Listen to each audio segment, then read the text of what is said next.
Production support for the weekly special is provided by IU School of Public Health Bloomington, addressing public health needs by preventing disease, promoting health, and improving quality of life across the state and around the world through research, teaching, and community engagement.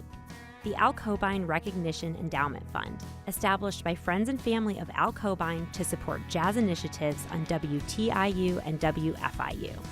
And WTIU members, thank you. They say home is where the heart is. Explore the Hoosier spirit on this incredible tour of homes across the state.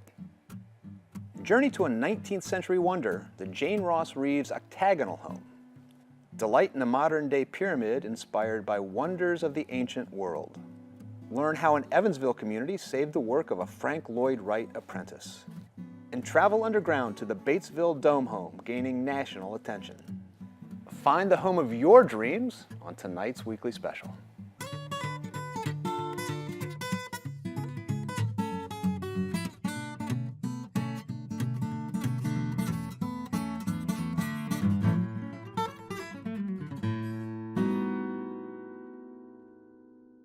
Hello and welcome to the weekly special. I'm Daryl Neer. Tonight you're in for an incredible tour of some amazing Indiana homes.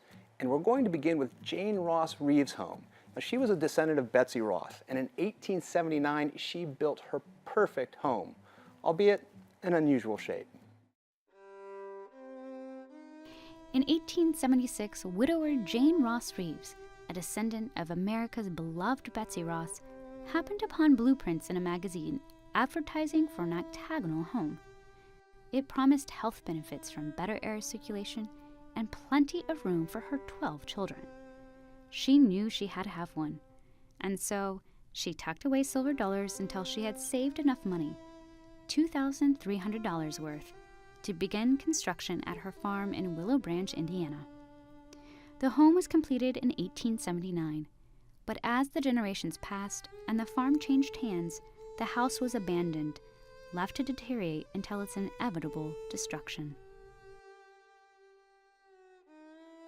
Our president at the time was Darrell Deck, and he was in a meeting in Greenville, and he overheard that the house was to be burnt. They'd already contacted the Greenville Fire Department. And so Darrell, he wanted to go look at this house and see, because he knew it was a historical home. And he just absolutely loved the way the house was designed and the original pictures that he saw. He just fell in love with it. Darrell raced back to his hometown of Shirley, where he called an emergency meeting among friends. He hoped that when they saw the house, they would want to save it too. And when I seen it, I thought, why does anybody want that thing? And we went in it. Now there's raising hogs in it and cattle, and it had coons in it. It was a mess. And so we walked through it, and I said, Darrell, it costs a fortune to fix that place, and I'm not sure you could pick it up. I said, it's terrible. Oh, Don, Darrell was optimistic. Oh, Don, we can do that. He said, we got to get a group together. Eventually, the two retirees rounded up an additional 5 friends, including Virginia's husband, Lemoyne Harrell. Together, the men purchased the home and began preparations to move it to its new location, the old railroad switchyard in Shirley, Indiana. Finally, in 1997, with the help of Indiana Landmarks, the team carefully maneuvered the home 9 miles through farmers' fields and down State Road 234 on its journey to Shirley, where the 7 retirees worked day and night to restore the old farmhouse. We was all friends. We knew each other forever, and we just worked together good. We never argued about nothing that I knew of. And we'd just have a really good time getting together, and then we'd come to what are we going to do next, and kind of lay out something to do, but it was hard because of money. To pay the bills, the men chopped and sold firewood in the community. Virginia eventually joined the crew to help find grants for various projects. The missing staircase was rebuilt, the gingerbread banister restored, the holes in the horsehair plaster walls were patched, the original floors sanded and stained. In over 20 years, the house came alive once more. They just kept plugging along. till they got it to this point. It's taken 20 years, but they got it here. And it's pretty much restored, except for a few things now that needs to be taken care of.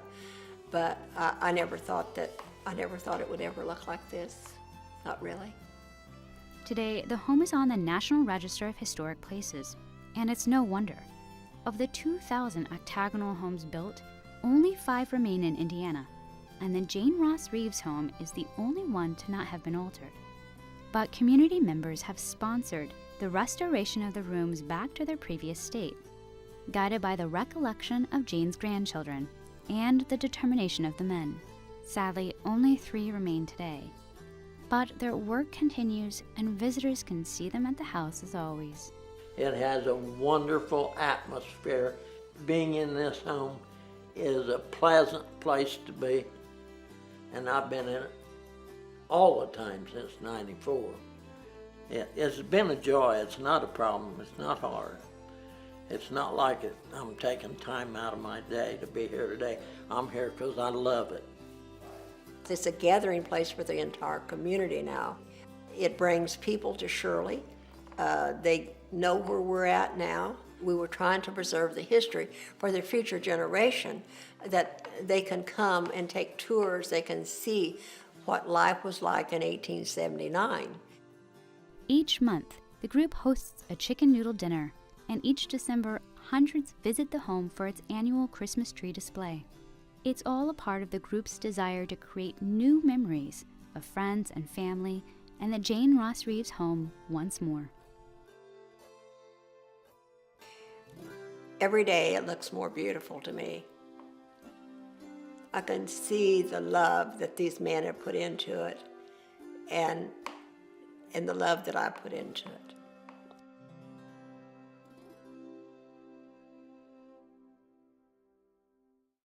You can book your own tour or special event at the Jane Ross Reeves Octagonal Home.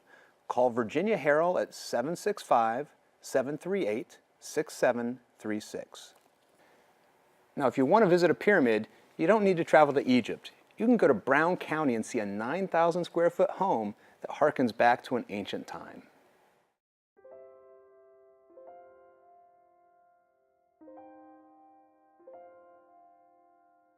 Well, I was walking through the woods, coming back to my cabin one day, and I was struck, and I hate to call this, but it was a vision. So it's not just an idea I had in my mind, but it was actually, I saw the different parts of this house.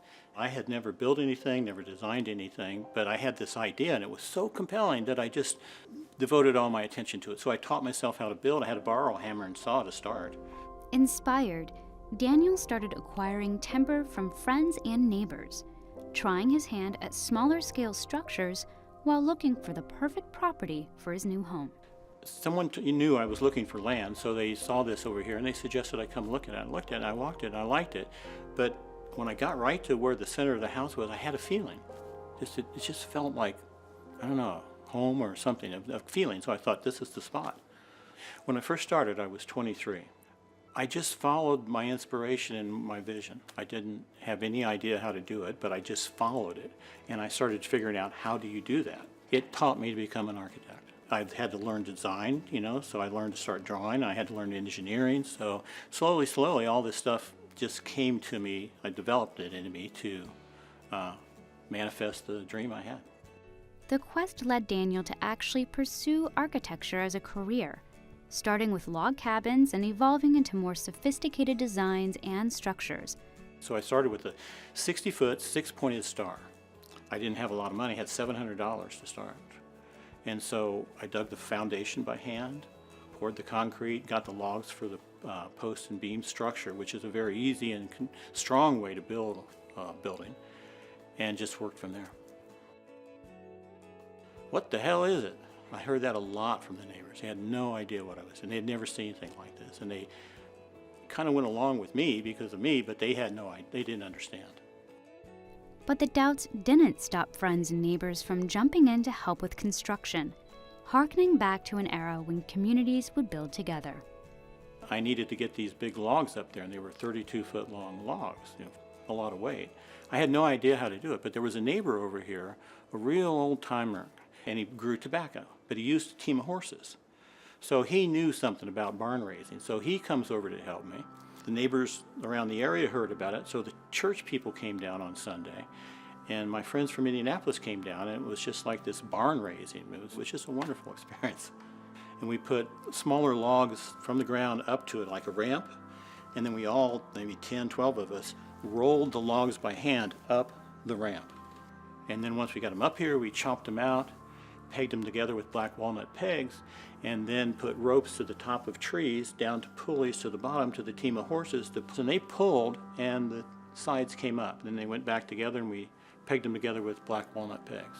I just kept filling in each of these sections of the six-pointed star until I got the walls and the roof around, and then I was able to enclose it. And then in 1986, so basically this was all done. The house is approximately 9,000 square feet. It's a 12-sided regular polygon, so everything is symmetrical. The symmetry isn't accidental.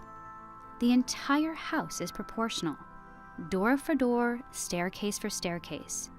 It's a balance in design that Daniel says was inspired by ancient sources, like the Parthenon and the Great Pyramids of Egypt.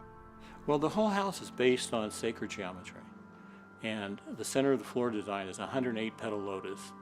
It increases by this golden ratio, which is 1.614.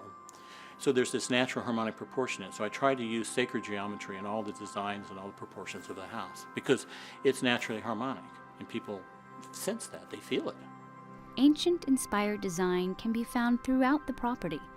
A mandala glass window whose crystal center precisely catches the sun's rays on the spring and fall equinox. 1.5 million pounds of quarried roughbacks built into an amphitheater that suggests Stonehenge. But the sun isn't just utilized for symbolism. The home is considered a passive solar house and incorporates multiple energy-efficient features like Russian fireplaces and geothermal heating and cooling.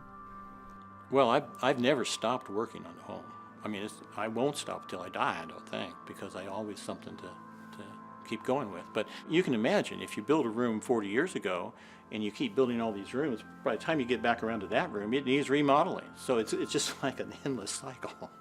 It's like this living thing in me ever since that day and where I saw the vision of it. It's just living in me. So it's always there. I'm trying to create something that uplifts people, not creates conflict, but creates peace, creates harmony. And I think buildings where you put your heart and soul into it and your mind into it, it starts to become a living thing.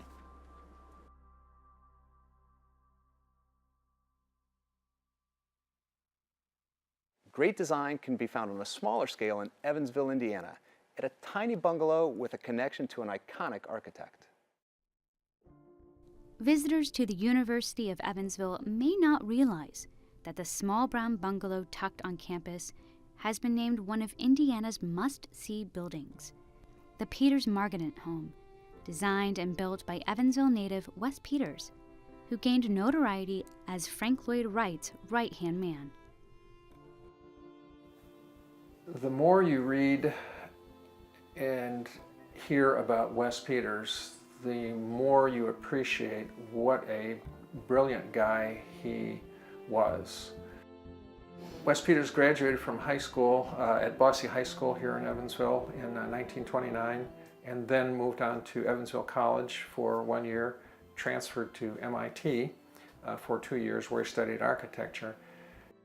It was at MIT that Peters first read the writings of Frank Lloyd Wright. Inspired, he decided to join Wright's newly formed School of Architecture, Taliesin. Wes Peters was the first one who came up with $400 tuition, and so he was the first fellow. Throughout 1932, Peters and his fellow apprentices studied under the tutelage of Wright, even assisting the great architect with the building of his home. But Peters' time was short-lived, not for lack of talent, but overwhelming love for Wright's teenage stepdaughter, Svetlana. Wright strongly disapproved of the couple, and Peters returned to Evansville. However, despite having no job and very little means, Peters soon embarked on his first project. The style of the Peters-Margedant House is called Usonian Style. This was a residential architectural style developed by Frank Lloyd Wright and his firm primarily in the 1930s and 40s. And we feel that this is the first of its type because the first official Usonian home is called the Jacobs House. It was built in 1936. This, of course, predates that by 2 years. The Usonian architectural movement was meant to provide housing for the common man, people of modest means. So it needed to be affordable, it needed to be efficient in its use of materials and its use of land, and it needed to be easily constructed out of local materials. Oak is showcased throughout the home, as well as many other features characteristic of the Usonian style, including a flat roof and wide eaves, high-placed windows for privacy in the front, and floor-to-ceiling glass panels in the back to emphasize a strong connection between the interior and exterior design. Some of the innovations here are unique to this building, such as the shutters, the internal shutters for circulation. The idea of the great room, which is very common these days, was innovative at the time. And this has a very good early example of a great room, which can be used for family gatherings. It was a dining room. You know, it was a place for the family to congregate. After this house was designed, it was occupied by his cousin, James Margedant, with 4 kids. So there's 6 people living in 550 square feet. Peters himself never lived in the house. After Svetlana turned 18, Wright and his wife relented and the young couple were married in 1935. Returning to Taliesin, where Peters became Wright's chief engineer.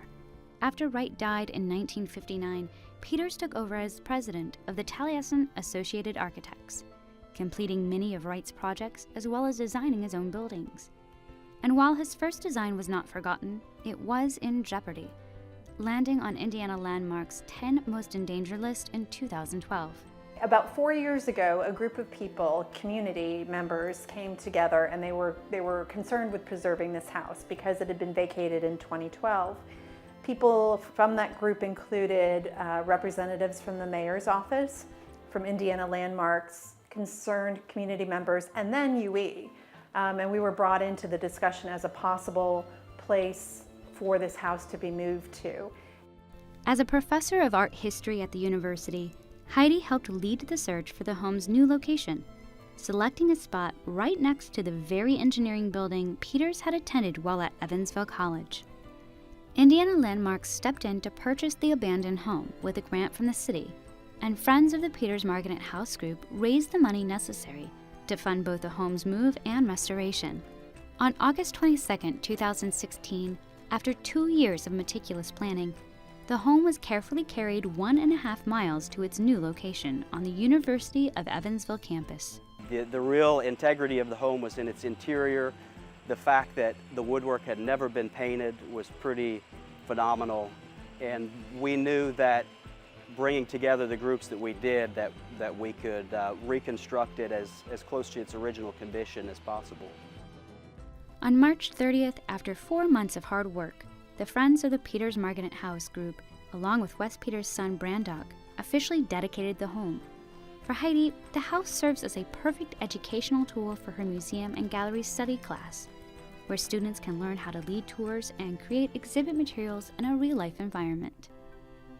There's a great experiential set of opportunities here, but it's also a place where students from age 6 to 96 can come and learn about this house and its role in the Usonian architectural movement and Frank Lloyd Wright and Wes Peters' stories. We often ask, what ideas did Wes Peters come up with independent of Wright and his practice that might be evident in this house or in other works that came out of Wright's firm?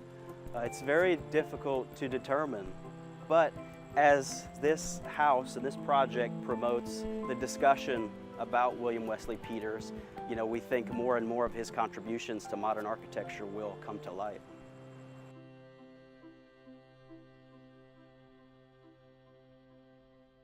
To learn how to visit the Peters-Margedant House or to follow along with the latest restoration efforts, visit the Friends of the Peters-Margedant House Facebook page. Last year we did a profile on sculptor Taz Kaiser. Well, this year we just had to go back and do a story on his incredible home. Take a look. Taz Kaiser is known across the Midwest for his metalwork.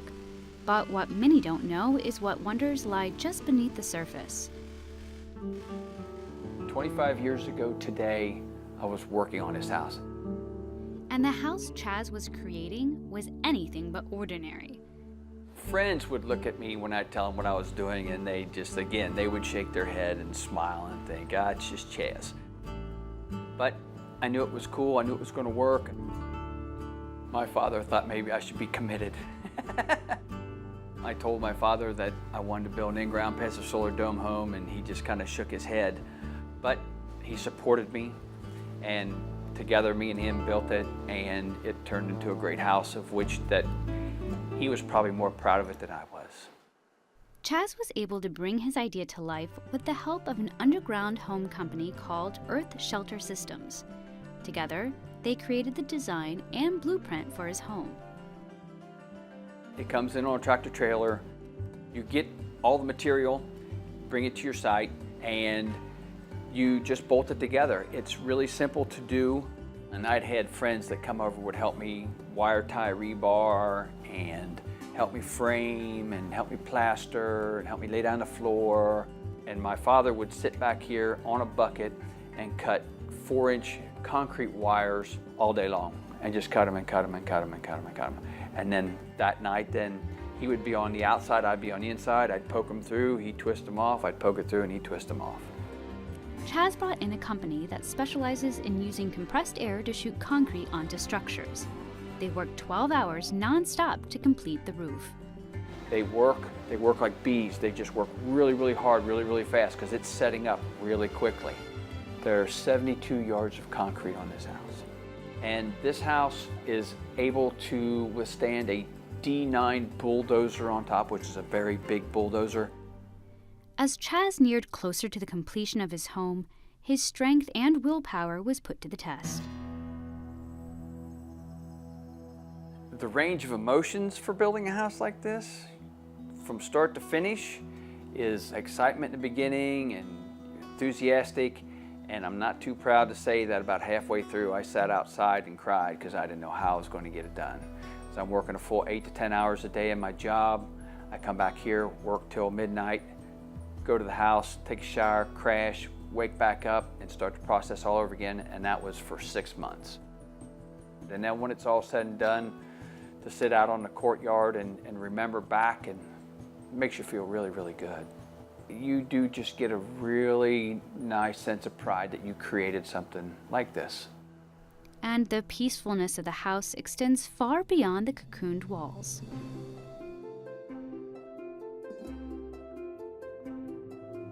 Once the house was built, then I had to create my oasis. I used riprap, which is stone, and stocked it on the hillside to hold the hillside back. And I was also trying to capture kind of a desert theme here. And then I built the waterfall, which is all local creek rock that I picked up every single one of them, brought them here, scrubbed them off, and laid them into my waterfall. So all the landscape, every stone on this landscaping, I laid by hand personally.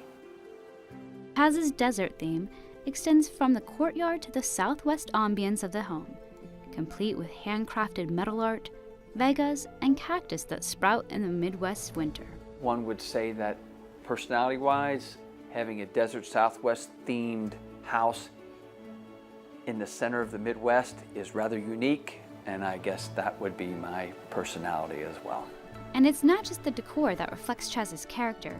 The home also benefits the environment, something important to Chaz. It is considered a passive solar dome home, primarily heated by the sun streaming in through the south-facing windows. Maintenance is minimal, absolutely minimal. I gotta mow my roof every week, but that's the worst maintenance. Well, since the house was built, local people would want to come by and see it, and I'm always happy to show it. It's what I'm doing to help give back to people, that you can have a really, really cool house and really help the earth at the same time. And people can see that in this house. Hopefully it inspires people to be more efficient or take some of the ideas of this house and incorporate them into their own homes.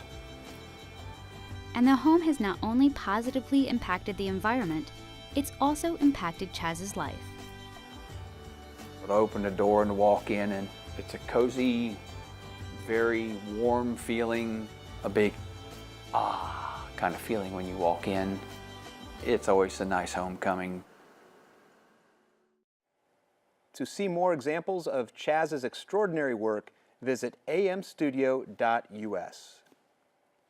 Before we go, we must give credit to a remarkable Indiana organization, Indiana Landmarks. They work to save the places that matter to Hoosiers, including several of the homes featured tonight. Learn more and support their efforts at indianalandmarks.org. We hope you enjoyed this amazing tour of some great Indiana architecture. But it needn't stop here. Go explore some amazing homes in your own community. That's all the time we have for tonight. Good evening.